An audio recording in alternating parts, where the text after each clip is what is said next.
अब कोई देखी वाला नहीं तो अनुमान नहीं लगा सकता। चल लिखो, क्वेश्चन लिखो, कोई बात नहीं, लिखो, बाद में बात कर लेंगे। लिखिए, एक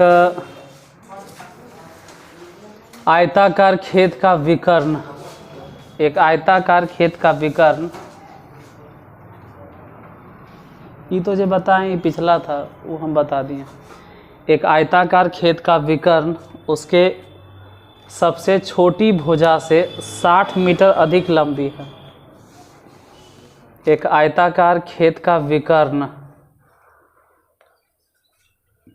उसकी सबसे छोटी भुजा से 60 मीटर अधिक लंबी है। छोटी भुजा मतलब चौड़ाई। यदि बड़ी भुजा छोटी भुजा से 30 मीटर अधिक हो तो खेत की भुजाएं ज्ञात करें। खेत की भुजाएं ज्ञात करें। फिर से बोलते हैं, एक आयताकार खेत का विकर्ण उसकी छोटी भुजा से 60 मीटर अधिक लंबी है। लिख लिए। और उस आयताकार खेत की बड़ी भुजा छोटी भुजा से 30 मीटर अधिक लंबी है। क्वेश्चन बोले यही है, थोड़ा बहुत आगे पीछे हो जाए तो वो अलग बात है, लेकिन शुरू में भी यही बोले और दूसरे बार भी यही बोल रहे हैं। मतलब यही है क्वेश्चन के कि आयताकार खेत है और आयताकार खेत का विकर्ण जो है वह छोटी भुजा से कितना लंबा है और बड़ी भुजा से 30 मीटर। मान लेते हैं कि इस तरह से कोई आयताकार खेत है। कोई बात नहीं, अगर क्वेश्चन में थोड़ा बहुत गलती भी हम बोल दिए हो तो यहाँ सुधार देंगे फिगर बताते वक्त। एक आयताकार खेत का विकर्ण, विकर्ण कैसे हूँ मान लो, नहीं इधर से विकर्ण माने या तो इधर से माने, बात बराबर है। ध्यान देना, जो विकर्ण होता है ना वो दोनों भुजा के बीच में कई डिग्री के कोण बनता है आयत में, 90 डिग्री। तो जाहिर से बात है कि जो विकर्ण है ना हम उसको कर्ण भी कह सकते हैं, और ये लंब और ये वाला आधार मान लेंगे। फिलहाल क्वेश्चन के हिसाब से जो आयत का विकर्ण है वह छोटी भुजा से 60 मीटर अधिक लंबी है। मतलब अगर छोटी भुजा x मान ली है तो कर्ण मानना पड़ेगा x + 60। ठीक है, लेकिन जो बड़ी भुजा है, बड़ी भुजा मतलब जो लंबाई है वह छोटी भुजा से कितना अधिक लंबा है, x + 30। मतलब यहाँ चाहे तो लिख भी सकते थे कि माना आयत या आयताकार, जो भी बोलना चाहो, माना आयताकार खेत की चौड़ाई कितना मान लें, x। अगर आयताकार खेत की चौड़ाई x मान लेते हैं तो आयताकार खेत की लंबाई कितना हो जाएगा, y। नहीं, y तो मान बोल किए हैं हम, तो यहाँ मान रहे हैं कि लंबाई जो है वो चौड़ाई से कितना अधिक है, x + 30। तो x + 30 हो गया। अब विकर्ण, अगर इस आयताकार खेत के विकर्ण की बात करें तो वो x + 60। यहाँ लिखित पहले, उससे पहले हम डायग्राम में समझा दिए। अब या तो आयत के विकर्ण का सूत्र लगाओ, नहीं तो छोड़ो ना, विकर्ण विकर्ण हटाओ। 10वां में भी एक चीज़ पढ़ते हैं आप लोग, 10वें में 8वें में, कि कर्ण स्क्वायर बराबर लंब स्क्वायर प्लस आधार स्क्वायर, यही वाला फॉलो कर लो। अब कर्ण स्क्वायर मतलब यहाँ पर कर्ण मतलब विकर्ण, कर्ण एक तरह से विकर्ण है, तो x + 60 के होल स्क्वायर। और लंब की अगर बात करें तो लंब कौन हो गया है, x²। और अगर आधार की बात करें तो x + 30 के होल स्क्वायर। एक्स प्लस 60 के whole square, X square plus 3600 plus 120 X बराबर एक्स स्क्वायर एक्स प्लस 30 के होल स्क्वायर। तो X square plus 900 plus 60 X. यहाँ ध्यान देना एक चीज़, ये एक्स स्क्वायर से एक्स स्क्वायर सबको ही लगता है कट गया, जबकि सच्चाई है ना घट गया। ये एक्स स्क्वायर उधर जाके क्या हो गया होगा, माइनस, घट गया। हाँ वो अलग बात है कि घट के 0 तो बोल देते कट ही गया। इधर बचा क्या, एक्स स्क्वायर, फिर 60 एक्स तो इधर पहले से था, 60 एक्स तो उधर पहले से है, यहाँ जो है 60 एक्स वो पहले से। इधर वाला 120 जब इस तरफ ला के लिखेंगे तो माइनस में, फिर वैसे ही 900 तो है ही है इधर। जब हम इधर वाला 3600 उधर लेके जाएंगे तो माइनस में 3600 हो जाएगा। इधर 3600 प्लस में, उस तरफ जाके माइनस में। यहाँ नहीं कुछ तो कितना बचा, अब यही वाला सर याद हो तो एक्स स्क्वायर और माइनस में 60 एक्स और माइनस 2700 बराबर 2700 को ऐसा से तोड़ो कि घटाकर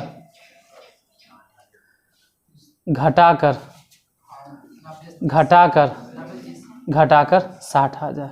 तो 90 और 30, लेकिन 90 में से 30 घटा नहीं सकते हैं, क्योंकि 90 में से 30 घटेगा तो प्लस में आ जाएगा। हमको लाना है माइनस में 60, तो 90 से 30 नए 30 एक्स में से घटाना होगा 90 एक्स, अब माइनस में 2700 बराबर 0। दो दो गो में कॉमन ले लो, यहाँ इन दोनों में से कॉमन क्या है, एक्स, तो एक्स अगर कॉमन लिए तो बचा एक्स प्लस माइनस, इन दोनों में से 90 कॉमन लिए तो बच गया एक्स प्लस 30 बराबर 0। अब यहाँ से और यहाँ से दोनों ही जगह से x प्लस 30 कॉमन, तो बचा क्या क्या, बराबर 0। यहाँ देख कर बताए कि x बराबर कितना, माइनस में 30, हालांकि संभव नहीं है, नॉट पॉसिबल। बोलो काहे नॉट पॉसिबल, क्योंकि x चौड़ाई माने हैं और लंबाई रहे चाहे चौड़ाई रहे कभी भी माइनस में नहीं होता है। या तो मान लेते हैं लंबाई 0 होगा, 1 होगा, लेकिन माइनस में नहीं होगा, तो x बराबर कौन चलेगा, 90। निकालना क्या है तो देखबे नहीं किए हम, क्या भुजा निकालना है। तो उस आयताकार खेत की भुजा हो जाएगा, आयताकार खेत की भुजाएं मतलब लंबाई और चौड़ाई। बताइएगा भुजाएं कितना कितना है, लंबाई कितना हो जाएगा, भुजाएं मतलब लंबाई, ये एक्स जो देख रहे हैं ना ये तो 90 चौड़ाई है, एक तरह से ये 90 मीटर चौड़ाई है। लंबाई कितना होगा, 90 में 30 जोड़ दो तो 120 मीटर। हाँ तो लिख दीजिए ना कि 90 मीटर और 120 मीटर। लंबाई चाहो तो अलग से लिख दो कि लंबाई 120 मीटर और चौड़ाई 90 मीटर, ये डायरेक्टली लिख दो भुजा बराबर। चाहो तो छापो, नहीं चाहो तो हम कहते हैं कि अगला क्वेश्चन लिखो।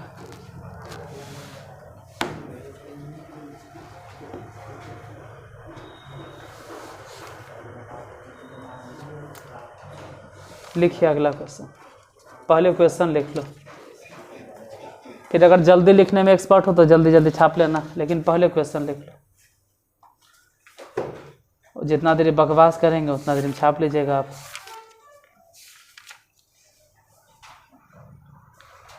एक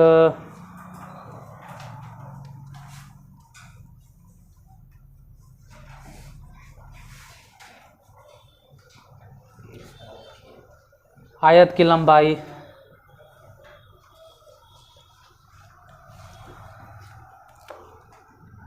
एक आयत की लंबाई चौड़ाई से 4 मीटर अधिक है।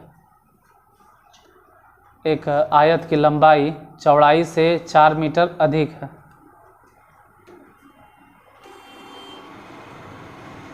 यदि इसका क्षेत्रफल 140 मीटर स्क्वायर है तो हो गया आंसर 10 गुने 14। इसका आंसर डायरेक्ट हो गया। लंबाई कितना 14 और चौड़ाई कितना, तभी न गुना करके 140 होगा। कंडीशन भी फुलफिल है, लंबाई चौड़ाई से 4 मीटर अधिक है।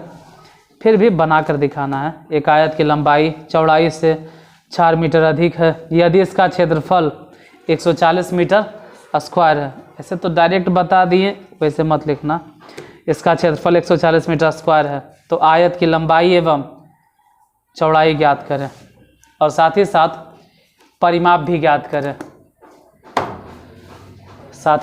परिमाप भी ज्ञात करें। तो वैसे तो लंबाई हम खुद बता दिए कि 14 मीटर, चौड़ाई 10 मीटर, तभी तो दोनों गुना करेंगे तो 140 आएगा और लंबाई जो है वो चौड़ाई से 4 अधिक भी हो जाएगा। लेकिन ऐसे आंसर नहीं लिखो कि लंबाई 14 चौड़ाई 10। मानिए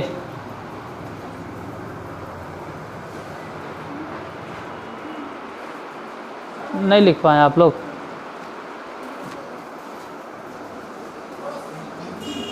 एक आयत की लंबाई चौड़ाई से 4 मीटर अधिक लंबी है और उसका क्षेत्रफल 140 मीटर स्क्वायर, तो लंबाई और चौड़ाई ज्ञात करें।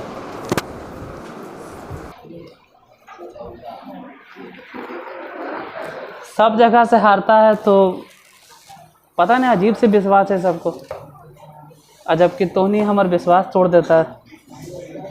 ये हो गया था ना, आगे लिखो। अगला क्वेश्चन लिख लीजिए।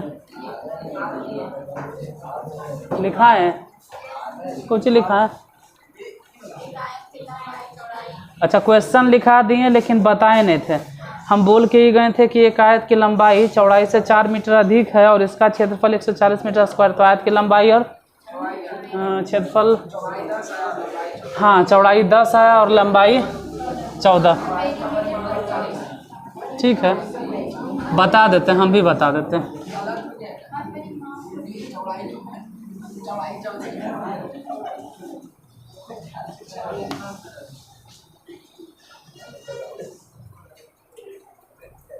देखो यहाँ माना आयत की कुछ भी मान लो, चौड़ाई मान लो, लंबाई मान लो, कोई फर्क नहीं पड़ता। अगर कोई गलती से पहले लंबाई मान लो कि लंबाई मान लेता, अगर मान लेते हैं कि लंबाई x है तो अमन कुमार, अगर लंबाई x मान ले तो चौड़ाई कितना मानना पड़ेगा? वो देखो गड़बड़, अगर लंबाई x मान ले तो चौड़ाई कितना मानना पड़ेगा? इसलिए कहते समझने पर ध्यान दो। देखो, अगर लंबाई कोई गलती से x मान लिया तो चौड़ाई मानना पड़ेगा x माइनस 4।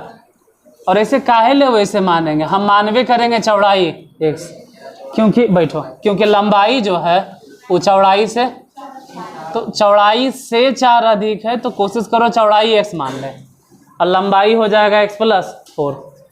अब कुछ नहीं करना है, प्रश्न से जो कहता है कि इसका क्षेत्रफल कितना है, आयत का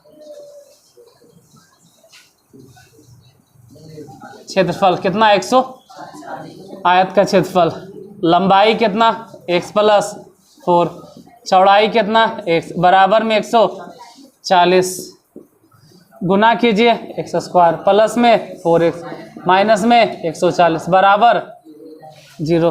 तोड़ सकते हैं तो तोड़ दो, x स्क्वायर और 140 को ऐसे से तोड़ना घटेगा।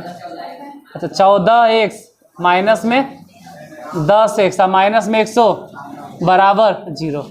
बताइए, यहाँ दोनों से अगर कॉमन ले ले x तो बचा x प्लस 14, और यहाँ से तो माइनस 10 कॉमन, फिर बचेगा x प्लस में 14 बराबर 0।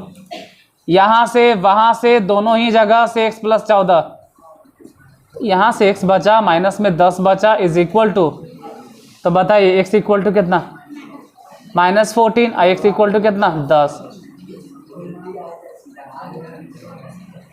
यहाँ x इक्वल टू जो -14 है ना, ये संभव नहीं है। संभव नहीं है इसलिए क्योंकि माइनस में, और चौड़ाई या लंबाई कभी माइनस में आ नहीं सकता है। तो x बराबर 10 ही लेके चलेंगे। यानी बताइए अगर x इक्वल टू 10 हो गया तो आयत की चौड़ाई तो डायरेक्ट निकल गया। आयत की चौड़ाई तो डायरेक्ट, क्योंकि x ही माने थे 10 मीटर। लंबाई कितना होगा तो x + 4, लंबाई सोचो तो 14 मीटर, डायरेक्ट एकदम 14 मीटर, 10 मीटर और 14 मीटर, आंसर यही होगा। अच्छा आयत के परिमाप चाहिए, तो आयत के परिमाप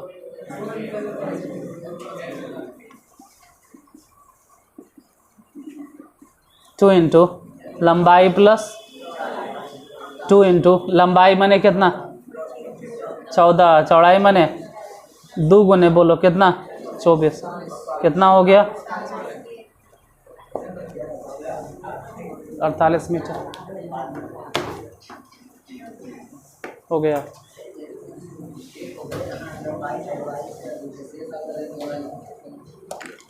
रहे दो, इसको आगे कल ले कंटिन्यू करेंगे।